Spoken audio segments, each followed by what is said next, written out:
Welcome everybody to the Kansas State School for the Blind. We are thrilled to have you guys participate in Make48 this weekend.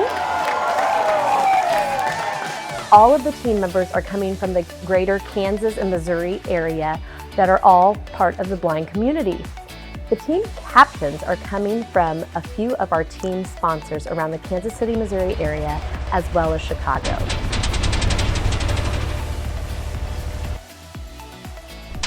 We are going to introduce the teams. Team Intellectuals! We got the team together through the KSSB, which is Kansas School State for the Blind, and they were the one who suggested to put us three together. Wild Wings! I was just like walking around in the school, and I'm like, what should our team name be? And I was like, Wild Wings, because you're nuts. Yeah, we're all students or partakers in Kansas State School for the Blind program. Noble Nuggets! Noble Nuggets name manifested itself out of thin air, and here we are. Maricela! I came up with the team name. Kind of didn't want to go with the generic names that were offered, so I just searched up diseases related to chickens. Chicken pox came up, and then I searched up the scientific term for chicken pox and came up with varicella. We are the disease, and we're coming for you. We came up with this name because we are three girls, so it works, hens, and it's also like the classic fable of the little red hen who does all the work, because we're doing a lot of hard work here. 3 chicks and a dude! I came up with the name when my mom's flat out that there was 3 girls on my team and I'm the only one that's a dude. The challenge the teams are going to be solving this weekend was actually created by my husband Tom Gray and our farm, Cannington Farms. We raise chickens as well as have a bunch of laying chickens and collect their farm fresh eggs. Are you guys ready to hear the full challenge? Yeah. You are to create a chicken egg dispenser or a holder that holds, displays, and potentially dispenses the chicken eggs that are left out on the counter. A lot of people don't realize that chicken eggs can actually be left on the counter if they are unwashed. Chicken eggs actually have what's called a bloom, and this bloom protects the porous surface of the egg from any bacteria entering it. So once the chicken egg has been washed, it has to be refrigerated to keep it from getting bacteria inside the egg.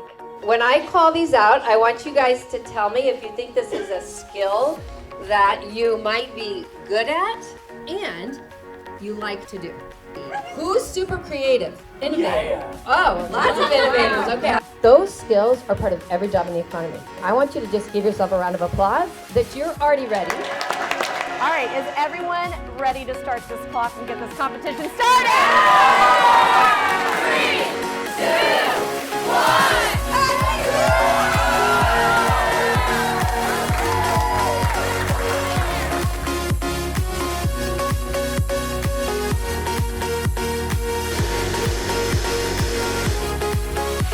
I felt like this was the most ridiculous thing I've ever heard.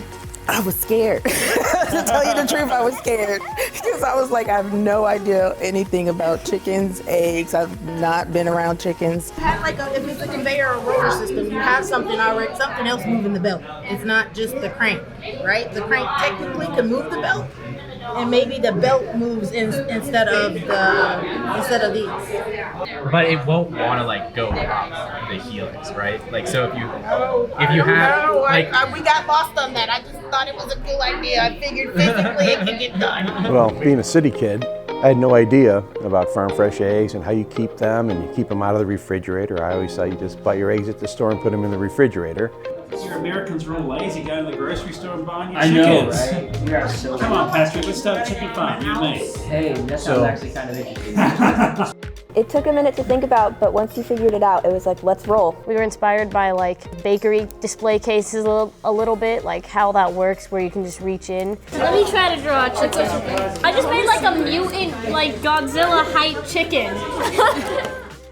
I mean, the windows are a good idea. I like the window at the top.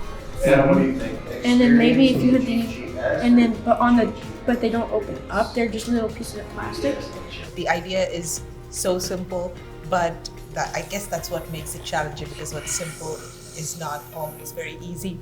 More like a bookshelf with removable shelves for the eggs, so it can hold like 3 dozen at a time. You pull it out, and then you can set them on the counter, bring them over to wherever you're working on the countertop, remove a shelf at a time. I personally love that idea. It's not. Yes, it's simple but it's also very artistic, right? Yes. Then you want to think of your aesthetics. What is it going to look like? How to make it beautiful? Like, what type of wood are you going to use? You know, what are those features? This is where you can really give it your own flair, you know, after you build it.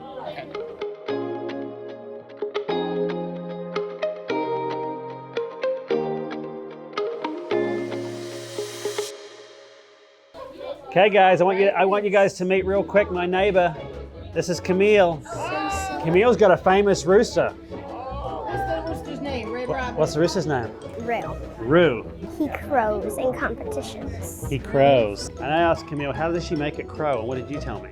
He just crows on his own. He crows on his by himself. Oop. Are you gonna crow? Wow. Is it soft? Yeah. Well, I like the softness. It's kind of an interesting texture. What are they, Camille? What breed? The hen is Rhode Island Red, and he is half Americana and half Rhode Island Red. We got some silkies. Oh my God, I didn't even know they could be that color. Oh my gosh. Where's your head? Oh my gosh, they are so soft. My role at this Make48 is to introduce the participants to intellectual property concepts and how they can best move forward and avoid pitfalls, for example, infringement. So what we have here is an egg base. It looks like a fun roller coaster ride for eggs. I love it. It's to keep them on the counter. Okay, egg dispensers. 5,120 patents. So what's the J-Rica? Oh, it's our name. It's Jetta, Riley, Iris, Christina, and Addie. So it's like Eureka, but it's Eureka. I love it. There are 982 patents that had something to do with eggs and shells. We got time to look through all of them?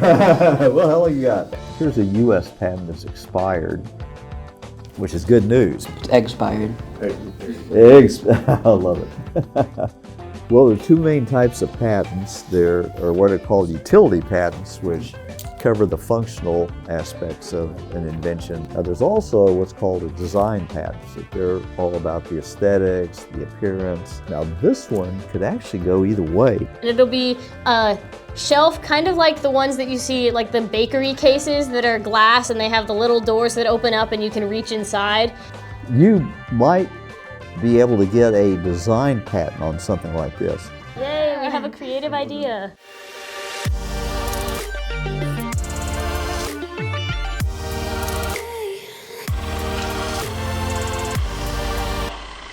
This competition means proving to ourselves that as disabled people or people with visual impairments that we are capable of creating different prototypes and projects. And on that farm they had whatever our product name is. The Dispenser. The Dispenser. I was very skeptical and nervous to do it, but then I found out that my friends were doing it, and I was like, I think I can do this. I'll give it a try. My friends are there. We can all do it together.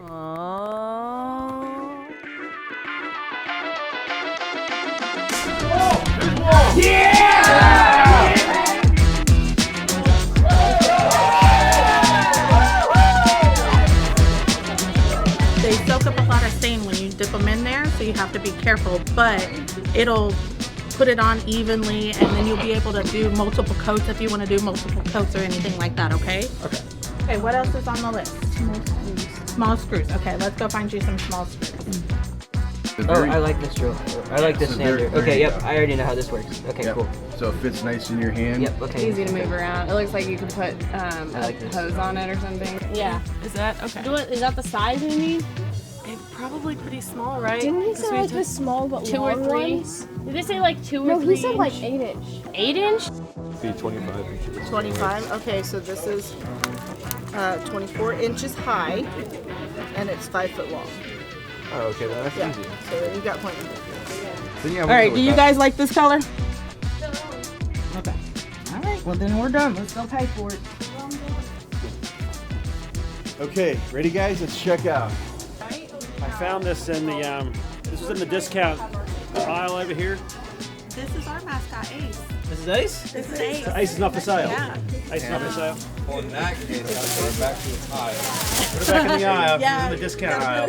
Thank you so much. How much do we have left? We definitely did not go over budget at all. Yeah. We were like only a fourth of our budget used when we got everything we needed.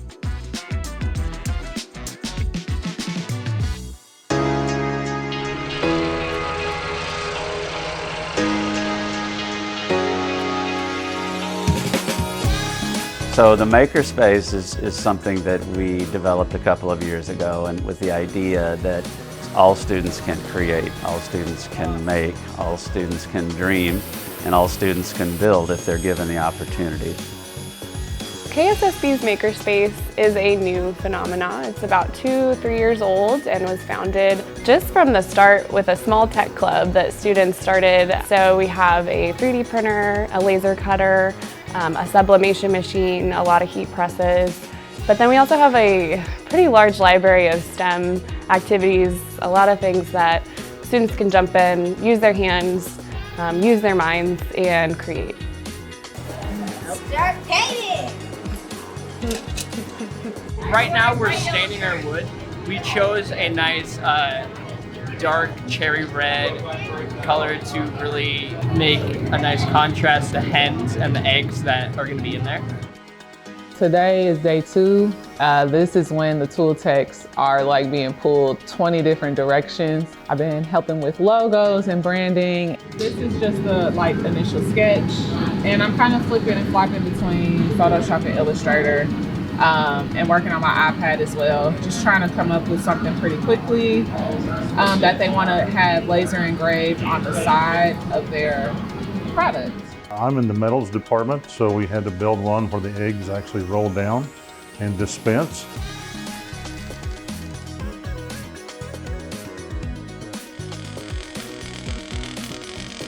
You know, every product that you see in real life is usually designed in a 3D CAD system. Onshape is a 3D CAD system, but the thing that makes it unique is that it helps students and the mentors all kind of see what's happening in real time because it's cloud-based systems. And then another question I was wondering is, how do you plan the person to get it out at the end? There would be like a little trap or something. If I did it this way, there would be like a little hole down at the bottom that you could just fill. You could do a square shape all the way around that.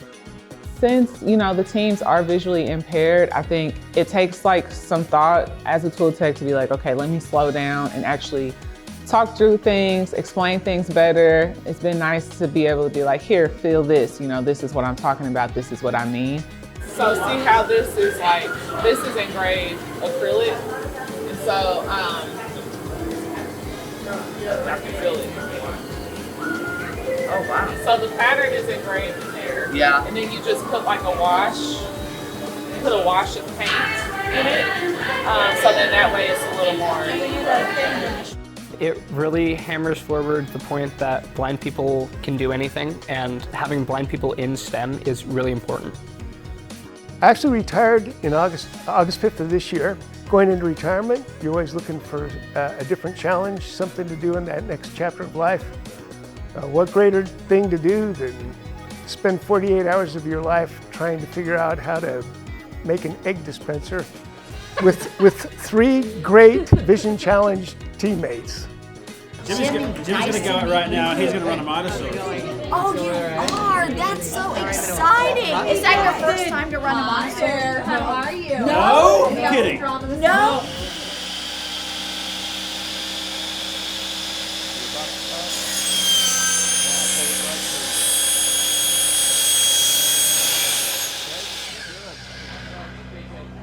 Nice job, man. Nice and smooth. Some of the teams have been worried about a few finishing touches when they kind of need to be worried about getting that prototype done.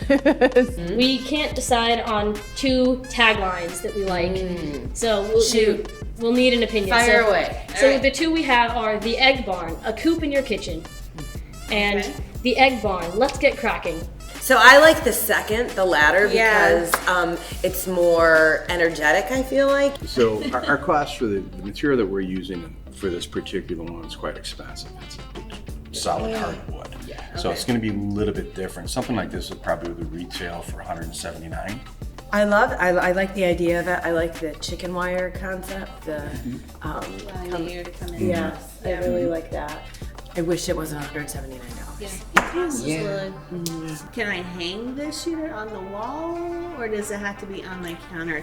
It's more of a countertop aesthetics tool, but eventually we could design it to where we can mount it on top of it. I would suggest making it both for the consumer. Okay. Because like I have a very small kitchen, I don't have a lot of counter space. As a chicken farmer, let's pretend that I have a child who's blind, and it seems like this process, is a very abstract idea. So I'm wondering if you've thought about how you could kind of break it down so it's simpler. Yeah. How much room is there between the rows, the shelves? About 5 inches. Okay. 5 or 6, depending on what shelf you're on. So there's enough room to reach in and have a little wiggle room, so it's not a tight squeeze. Yeah. You know, being a busy mom, I don't want to have to be concerned about breaking all the eggs. I just want to pull the thing and grab an egg and go. So is that bottom panel, the catch tray that you said, does it come out? Will it come out for easy cleaning, or? That's a good idea. You know, you're the focus group. Would you like to see that? I would. We can accommodate that. I'm worried about keeping it clean too. I think that's important. We'll accommodate that into our final design. What this competition means to me is being able to prove myself, and I'm doing this for my mom, who taught me everything I know, and my dad. And so I want to show them that they did a pretty good job on me. So to take it, you can take it, just spray straight down into it, like that. All right, that's good. Now we're gonna put some more of this. Now put some over on the other side. Yeah, perfect. So you're gonna hold it like this, and just go really slow in at a little bit of an angle, just like that. You gotta move all that stuff around. Yeah. There you go. Now bring it back up, just like that. It's pretty cool, isn't it? It does a really cool piece on it. I was inspired to support the competition because it's really exciting to me to see young people taken out of their comfort zone, getting to experience a lot of different projects and collaboration that help them figure out maybe what they want to do when they get older, or find new interests and hobbies and new friends along the way. 1, go! There it is. Yeah. Hold it together. Now get more tape. Quick.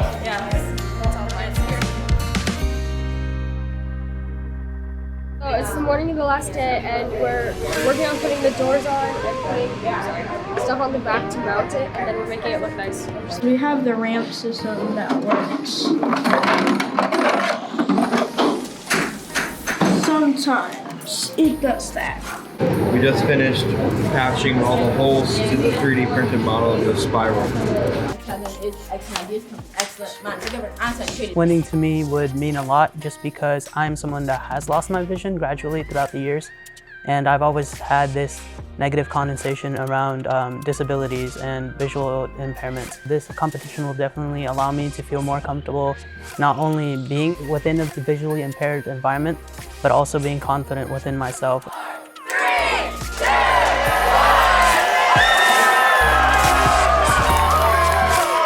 Winning to me would just be a huge honor, because you can show everybody that even if you have a disability, you can do anything. I'm leaving here in 2 months to go to work and get a real job. And so just being here and being able to take part in this is really cool. Welcome to Make48! I want to welcome you guys to the Kansas State School for the Blind. Unfortunately, we have to pick a winner today, but we think all of you guys are winners because you guys have learned the whole process of innovation in this short 48 hours. Next, I would like to introduce our prestigious judges. First, we have Chris Chapin. My background is in architecture and design. What I bring to it is a combination of functionality, engineering, and art and sculpture. That's what design brings together. Angie Vibrock. I grew up on a farm in Iowa, and my husband and I have our little farm. We have a large chicken flock and deal with eggs on an everyday basis. Chris Clark. I have a visually impaired son, and I'm not an engineer by trade, but rather a handy person and enjoy solving problems and understanding the practicality of things that may be developed and how those work in everyday life. All right, are we ready for these pitches to start? First, we would like to welcome up the intellectuals. My name is Adam Smith, and I am the team captain for the intellectuals. Now let's talk about some of the features of the Dispenser. So it's gravity fed with an accessible country chic design. It also has a built-in air channel to allow the eggs to be more preserved, and 2 optional pieces that are the egg scale and the good and bad egg tester. So right now on the left-hand side, Taylor is removing an egg from the front of the Dispenser. She's going to test this egg. Since it's been in there for a few weeks, we want to make sure when we make our omelet, we have a good egg. So she puts the egg in there and it sank. So that's that means the egg is good to eat. I enjoy the fact that you really paid attention to the details. The Thank air you. channels are a really beautiful detail. Thank you. The Wild Wings. The Eureka egg holder is small and lightweight, so it can be mounted on the wall or it can sit on your counter since it doesn't take up much space. The inside of the Eureka egg holder holds 36 eggs. On the door is egg spelled in 16 different languages. And on the sides, we have a ventilation thing, but it spells out egg as it is in Braille. The handle is shaped like a wing to represent a chicken wing and also to represent us since we're the Wild Wings. As far as rotating the inventory, if you will, did you guys think about that at all? Unfortunately, we cannot please every single person, so you have to kind of transform yourself. Well, a real egg lover wouldn't have to worry about it anyways. They'd eat all those eggs in no time, right? The Noble Nuggets. Our product is the Egg Coop Extravaganza, where this time it's okay to keep all your eggs in one basket. This is family friendly. This allows the kids to watch the eggs kind of roll down the ramps. Once you collect another egg, the next one in line rolls down after it. Have you guys ran real eggs through this? We have indeed ran many an egg through those. Every time Jimmy ran an egg down there, it broke. So 2 out of 3 times it would work, and then Jimmy would be like, "Oh, let me try." Bam! 3 chicks and a dude. This is our spiral mechanism where the eggs can be stored, but also when you want to retrieve an egg, you can slide it down. At the end of this, there's like a container on top of the gear, which is used to like smash your eggshells after you're like done using them. So the unit stores between 18 and 24 eggs, and if somebody just wanted to come in here and just watch it spiral down, they could. We got Team Varicella! Are you tired of putting all of your eggs in one basket? Don't worry, the egg shelves will hold your expectations. The shelves can be pulled out and then placed by whatever you're making. We made out these Braille labels that could be attached to the front of the shelf, and it displays the date and age of the egg. You can customize this product by using the tool unit. It allows you to put a whisk or a spoon to stir your egg. You can also design your own personal art using a magnet board or chalkboard to draw your art. Eggshelves, the coop for your countertop. The Little Red Hens.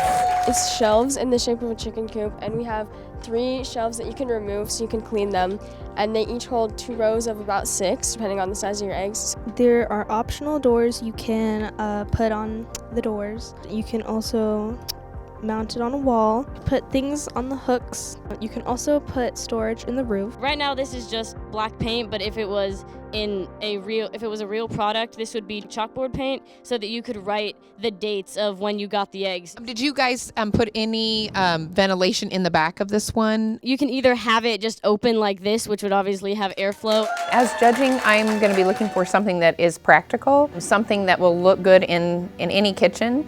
I think products ought to be fun. Even everyday products in the kitchen should be enjoyable to use. My gut tells me that it'll be a simple type apparatus that's made that will get my points. One of the things that I appreciate about this is the way you lay it down to load the eggs so that they load in safely. They don't have to roll down and risk cracking even though. And this is the only one that checks the box completely on first in, first out. I feel like this one is a really nice balance between the aesthetics that they put together and the functionality. I would actually love to see this one with the peak on it. With that kind of with these would pull out. Because being able to do this and walk over to the sink or the stove or wherever, or go out to the coop and get a dozen eggs. Hey kid, go get a dozen eggs. This is difficult because each one has some really nice features. I would like to welcome up Mr. Chris Carr from KC Blind Spot. Him and his wife, Nicole, are so impressed by what you guys have accomplished this weekend.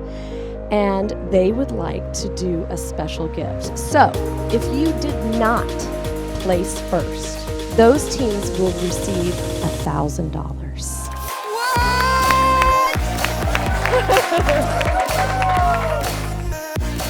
The winner of the People's Choice Award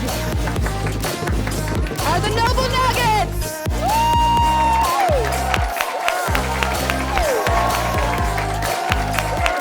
The winner of the $2,000, the specially made trophy, and who will be competing at our next Nationals competition at the end of March, the Little Red Hens!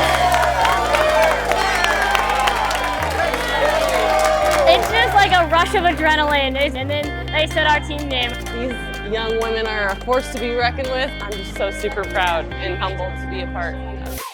I cannot wait to see what your future holds, and we hope to see you guys again next year.